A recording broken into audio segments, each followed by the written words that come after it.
హైదరాబాద్లో కొత్త రకం మోసం వెలుగులోకి వచ్చింది. బట్టతలపై జుట్టు అంటూ భారీ మోసం చేసిన ఘటన పాత బస్తీలో చోటు చేసుకుంది. పాత బస్తీ ఫతే దర్వాజా కేంద్రంగా చేసుకున్న ఓ వ్యక్తి ఢిల్లీకి చెందిన బిగ్ బాస్ నటుడి బట్టతలపై తానే జుట్టు మొలిపించానని కొన్ని ఫోటోలతో సోషల్ మీడియాలో ప్రచారం చేశాడు. అది కూడా కేవలం 200 రూపాయలు మాత్రమేనని చెప్పాడు.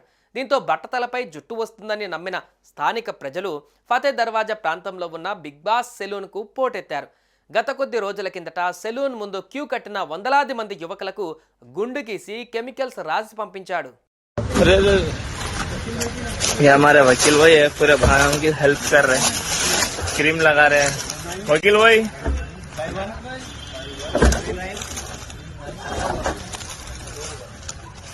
కస్టమర్స్ కి కెమికల్స్ రాసి పంపించిన తర్వాత కొన్ని షరతులు కూడా పెట్టాడు.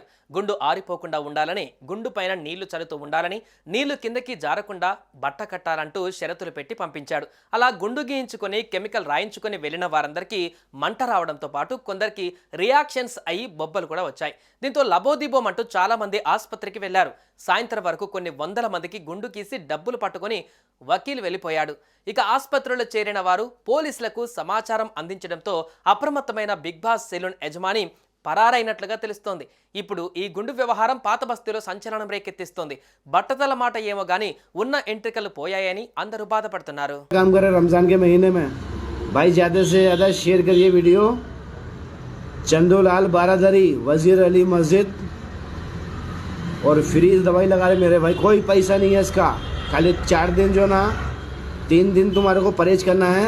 शैम्पू साबुन का 3 दिन तक परहेज करना है, ना साबुन लगाना ना शैम्पू लगाना, खाली खोबरे का तेल लगाना है।